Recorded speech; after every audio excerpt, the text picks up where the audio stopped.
Hello everybody, welcome back. आज मैं आप लोगों को पोट्री में La Belle Dame sans Merci पढ़ाने चल रहा हूँ। La Belle Dame sans Merci को जॉन कीट्स ने लिखा है। जॉन कीट्स एक महान कवि थे, रोमांटिक कवि थे, जो 1795 में पैदा हुए थे। वह सौंदर्य प्रेमी थे। उनकी आयु छोटी थी तो भी साहित्य के क्षेत्र में अपना विशेष योगदान दिया। 26 वर्ष की अल्प आयु में 1821 में इनका देहांत हो गया। चलिए पोएम के बारे में बताता हूँ। इसमें कवि शस्त्रों से सुसज्जित एक योद्धा का वर्णन किया है, जो दया रहित सुंदर स्त्री से धोखा पाता है। शस्त्रों से सुसज्जित यह योद्धा वास्तव में जॉन कीट्स स्वयं थे। क्लियर? जो योद्धा थे स्वयं जॉन कीट्स थे। वह सुंदर स्त्री फैनी ब्राउनी है, जिससे कभी शादी न कर सका तथा जिसके कारण वह अत्यंत निराश हुआ। चलिए मैं आपको लाइन बाय लाइन पोएम के माध्यम से बताता हूँ। La Belle Dame sans Merci. La Belle Dame sans Merci, जो टाइटिल आप देख रहे हैं, टाइटिल के जो वर्ड्स हैं वह आपके ज्ञान से इसका मेल नहीं खा रहा होगा। लॉ क्या होता है, बेल क्या होता है, डेम क्या होता है, सेंस क्या होता है, मर्सी की स्पेलिंग भी कुछ अलग है। तो यह जान लीजिए, यह जो है यह फ्रेंच लैंग्वेज में है। यानी जो La Belle Dame sans Merci है यह फ्रेंच लैंग्वेज में है। ठीक है? और इसको हिंदी में कहेंगे दया रहित एक सुंदर स्त्री। क्या बोलेंगे हिंदी में? दया रहित एक सुंदर स्त्री। या उसको इंग्लिश में भी हम बोल सकते हैं the beautiful lady without mercy. इसको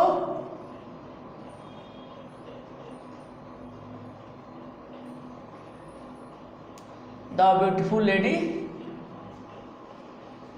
विदाउट मर्सी, या दया रहित एक सुंदर स्त्री।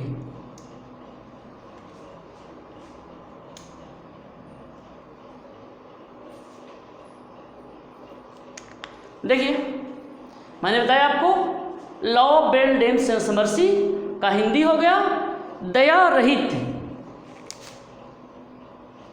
दया रहित एक सुंदर स्त्री, दया रहित एक सुंदर महिला, या इंग्लिश में कहेंगे the beautiful lady without mercy. English में है आपका, यह फ्रेंच में है आपका, यह हिंदी में है। क्लियर? तो आपको टाइटिल समझ में आ गया होगा। टाइटिल जो है आपको समझ में आ गया होगा। अब मैं आपको लाइन बाय लाइन इसकी मीनिंग बताता हूँ। ध्यान से समझने का प्रयास कीजिए।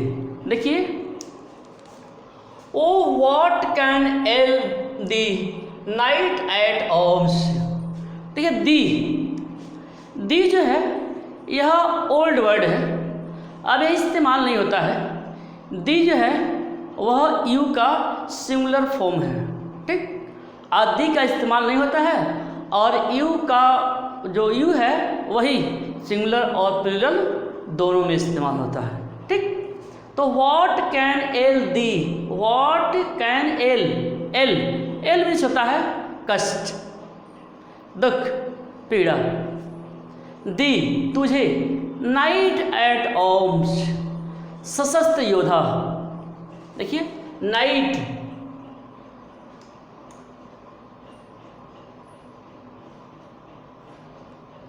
दी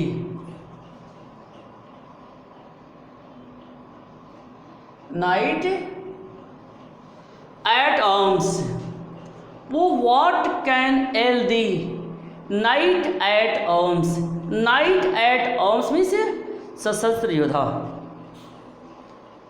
ओ what can ail thee knight at arms, मतलब जो पोएट हैं, जो कवि हैं, वह सशस्त्र योद्धा से पूछते हैं। क्या पूछते हैं? पूछते हैं ओ नाइट एट आर्म, ओ नाइट एट आर्म, ओ सशस्त्र योद्धा, ओ सशस्त्र योद्धा, व्हाट कैन एल दी, तुम्हें क्या कष्ट है, तुम्हें क्या पीड़ा है। ओ सशस्त्र योद्धा, तुम्हें क्या कष्ट है, तुम्हें क्या पीड़ा है। अर्थात जो कवि हैं वह सशस्त्र योद्धा से पूछते हैं, जो पोएट हैं, कवि हैं, वह सशस्त्र योद्धा से पूछते हैं कि तुम्हें क्या कष्ट है, तुम्हें क्या पीड़ा है। एलोन एंड पैली लॉयटरिंग। एलोन मीन्स अकेला, पैली मीन्स होता है पीला पड़ा हुआ या पीली आकृति वाला। लॉयटरिंग मीन्स इधर उधर भटकना, इधर उधर बिना उद्देश्य के घूमना। एलोन मतलब कह रहे हैं कि तुम अकेले इधर उधर घूम रहे हो। ठीक है, देखिए एलोन अकेले ही, लॉयटरिंग इधर उधर घूम रहे हो और तुम्हारा चेहरा दुख के कारण पीला पड़ा हुआ है। ठीक है, कह रहे हैं कि हे सशस्त्र योद्धा, हे सशस्त्र योद्धा, तुम्हें क्या कष्ट है, तुम्हें क्या पीड़ा है। अकेले इधर उधर भटक रहे हो और कष्ट के कारण, दुख के कारण जो तुम्हारा चेहरा है वह पीला पड़ा हुआ है। The siege has withered, the siege has withered। siege जो है ये प्रकार की घास होती है जो नम स्थानों पर पाई जाती है।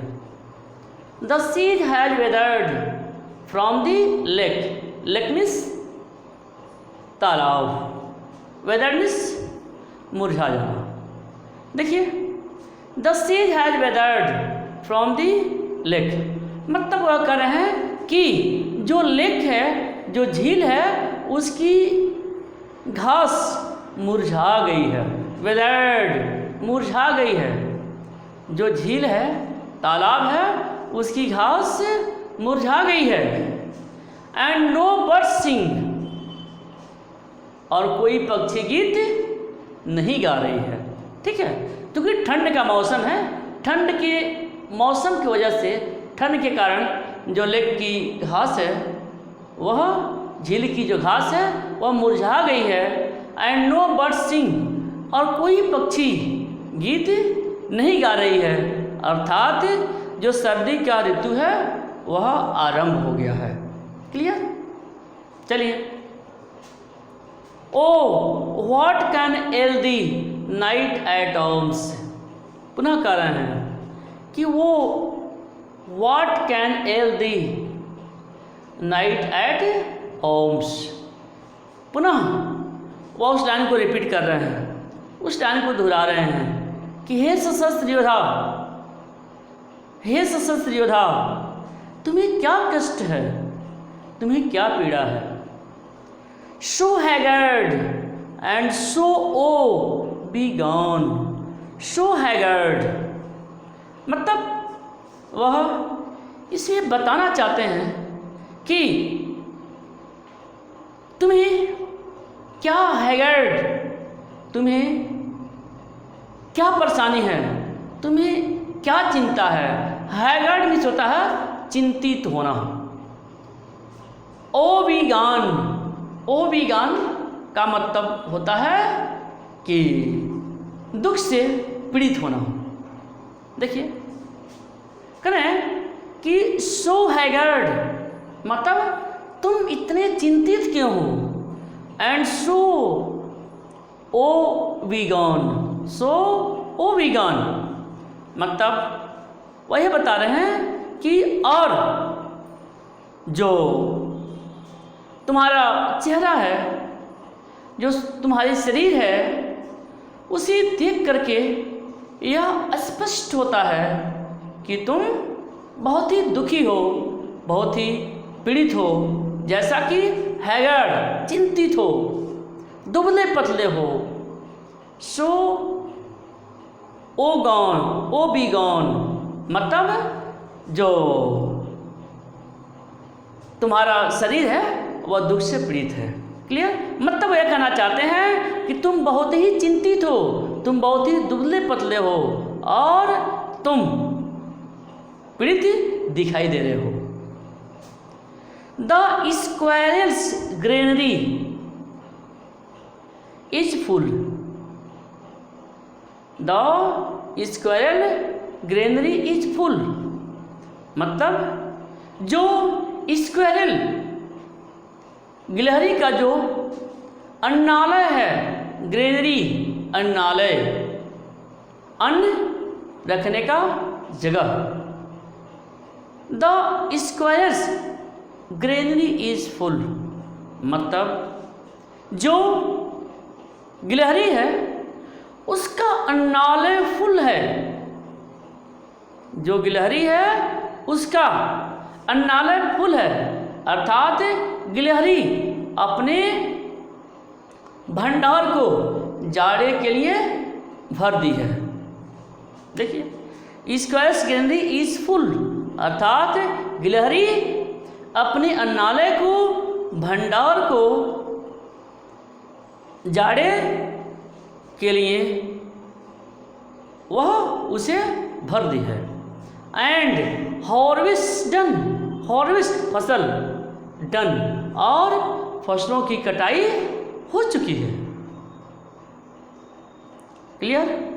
तो इस पूरे में सेकंड जो स्टेंजा है इसमें वह यह बताते हैं, अर्थात सर्वप्रथम वह जो पोएट है, कवि हैं, वह योद्धा से पूछते हैं कि हे सशस्त्र योद्धा, तुम्हें क्या कष्ट है, तुम्हें क्या पीड़ा है। सो हैगर्ड एंड सो ओ बीगान, ओ भी होता कष्ट, दुख, और जो तुम्हारा चेहरा है वह हैगर्ड चिंतित दिखाई देता है, तुम्हारी शरीर चिंतित दिखाई देती है और तुम दुख से पीड़ित हो। Woebegone, the squirrel's granary is full, गिलहरी अपने भंडार को जाड़े के लिए भर दी है। एंड हार्वेस्ट डन, और फसलों की कटाई हो चुकी है। नेक्स्ट देखिए, आई see a lily on the bro, करें आई see a lily on the bro, मैं तुम्हारे भौहों पर लिली, लिली में जानते हैं एक प्रकार का फूल होता है जो वाइट होता है, सफ़ेद होता है। I see a lily on the brow, brow means मस्तक, करें कि मैं तुम्हारे मस्तक पर एक लिली देखता हूँ, एक कुमुदनी देखता हूँ, एक सफ़ेद रंग का पुष्प देखता हूँ। सेंस यह है कि जो तुम्हारा मस्तिष्क है, जो तुम्हारा मस्तक है, जो तुम्हारा ललाट है, वह क्या है? रक्तहीन तथा पीला पड़ा हुआ है। ठीक है, I see lily on the brow मतलब मैं तुम्हारे माथे पर या मैं तुम्हारे मस्तक पर एक कुमुदनी देखता हूँ, अर्थात जो तुम्हारा चेहरा है वह रक्तहीन तथा पीला पड़ा हुआ है। With anguish moist and fever dew, देखिए, एंड एंगिस मतलब मॉइस्ट एंड फीवर ड्यू, मतलब आगे बता रहे हैं कि जो तुम्हारा मस्तक है मानसिक चिंता के कारण, दुख के कारण पसीने से भीगा हुआ है। देखिए, with anguish moist with fever dew, dew में होता है ओस, यहाँ पर बूद से सेंस है, ठीक है।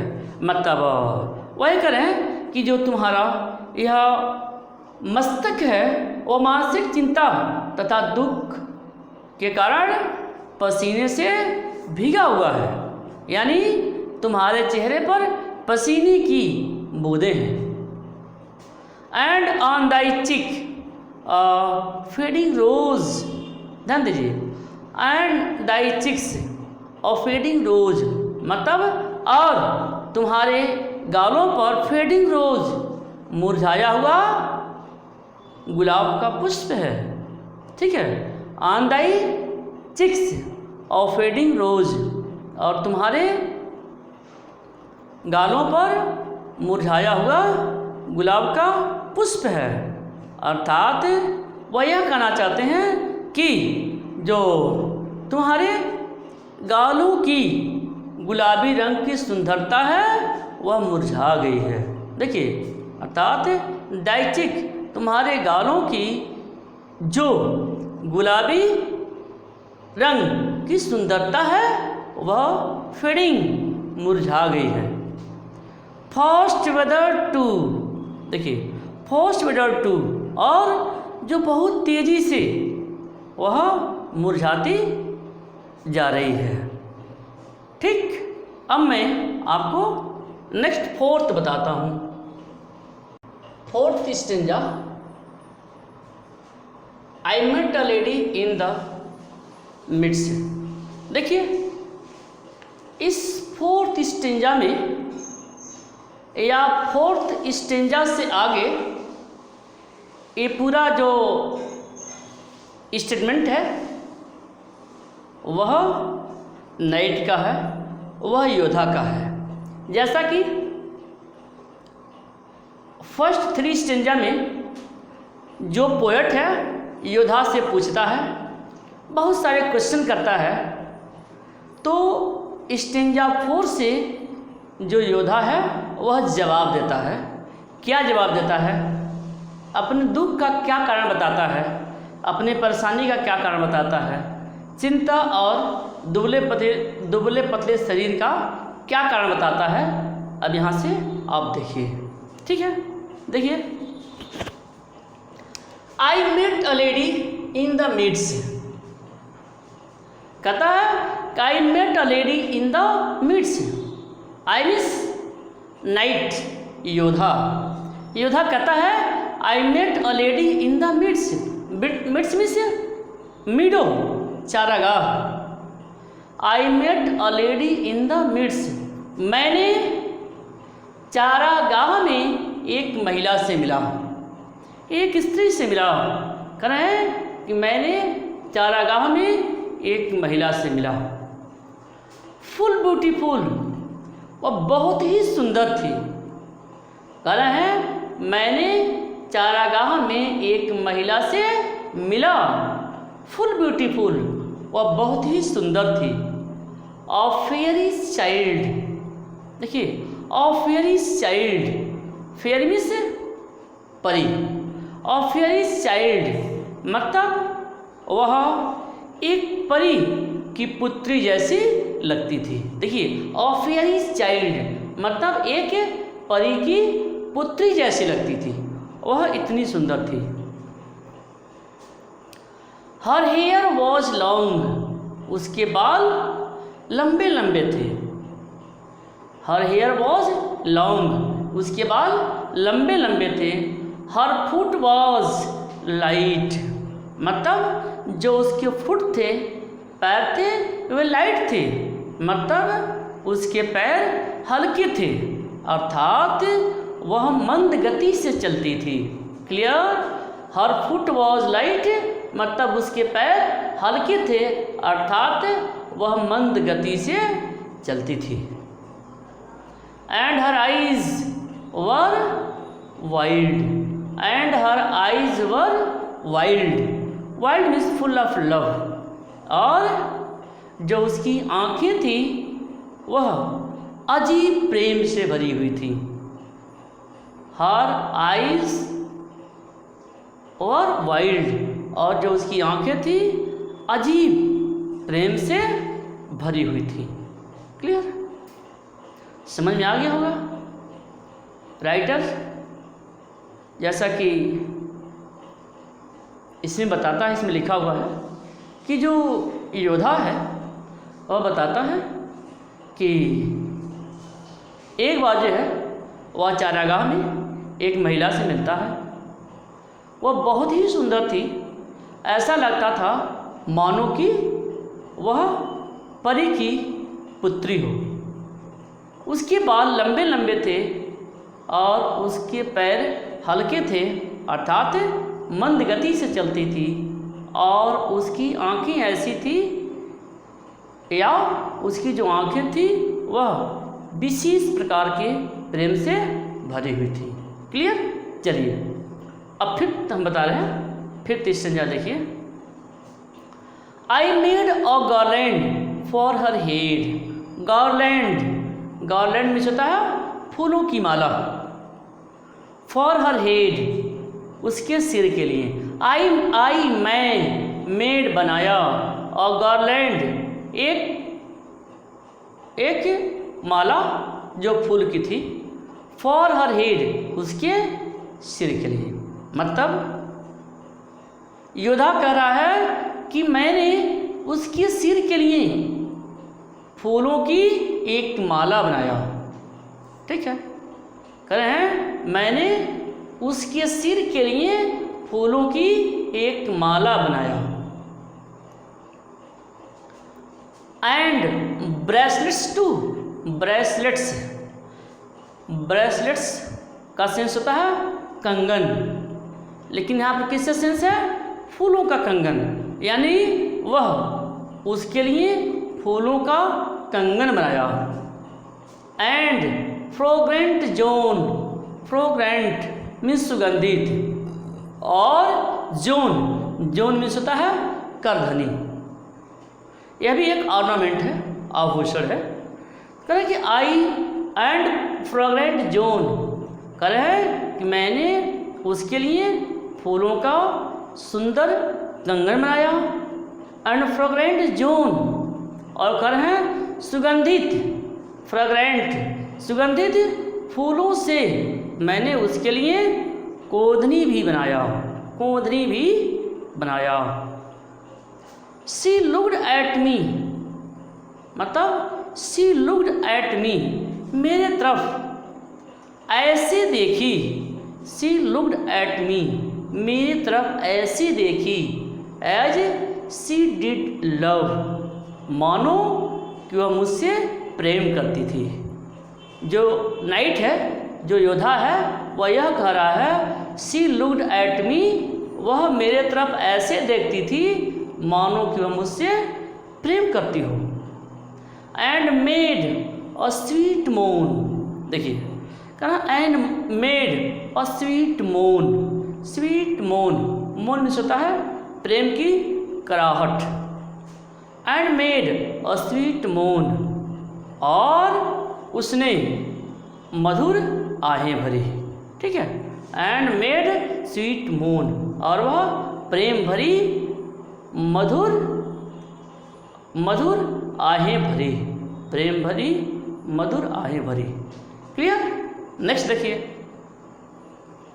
तो इस तरह से आपको फिफ्थ स्टेंजा भी समझ में आ गया होगा। जैसा कि जो पोएट, जो नाइट है, योद्धा है, वह यह बता रहा है कि वह उसके लिए फूलों का कंगन बनाया, वह उसके लिए या उसके सिर के लिए फूलों की माला बनाया, फिर से फूलों का जो है वह ब्रेसलेट बनाया, फिर फूलों का ही जो है या सुगंधित फूलों का वह कुंदनी बनाया और कहता है कि वह उसके तरफ ऐसे देखती थी मानो कि वह उससे प्रेम करती थी। एंड मेड स्वीट मून, और उसने मधुर आहें भरी।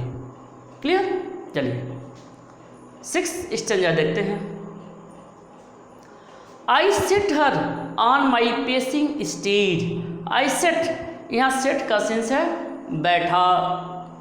बैठाना। सेट शब्द ऐसा है जिसकी बहुत सारी मीनिंग होती है। इसको जहाँ भी सेट करिए वहीं सेट हो जाता है।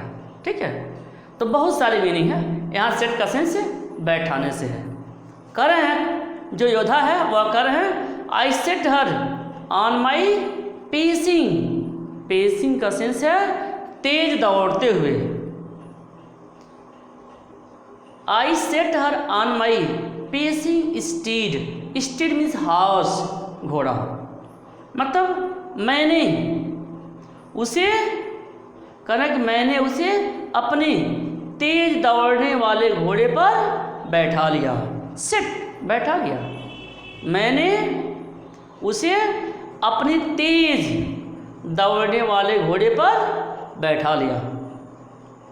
And nothing else saw all day long. And nothing else saw all day long. और कहें ऑल डे लॉन्ग, पूरा दिन, दिन भर मैंने उसके अलावा कुछ नहीं देखा। देखिए, and nothing else saw all day long, पूरे दिन उसके अलावा कुछ नहीं देखा। And side along would see bend. देखिए, साइड लॉन्ग मतलब एक और झुक कर। फॉर साइड लॉन्ग, एक तरफ झुक कर या एक तरफ झुक कर। वुड सी बेंड मतलब वह कहें कि वह एक और झुक गई, यानी एक और वह झुक करके एंड सिंग फेयरी सॉन्ग। मतलब जैसा कि जो नाइट है, योद्धा है, वह अपने घोड़े पर उसे बैठा लेता है और कहता है कि पूरे दिन वह उसके अलावा और कुछ नहीं देखा। और वह एक और झुक करके, बेंड, एक और झुक करके वह परियों की गीत गाती रही। क्लियर? एक और झुक करके वह परियों के गीत गाती रही। फिर से इस पूरे का मतलब देखें। योद्धा कहते हैं कि मैंने उसे अपने तेज दौड़ने वाले घोड़े पर बैठा लिया और पूरे दिन मैंने उसके अलावा और कुछ नहीं देखा। और जो वह लेडी थी, जो वह महिला थी, वह एक और झुक कर परियों की गीत गाती रही। क्लियर? तो यहाँ तक आपको समझ में आ गया होगा। ओके।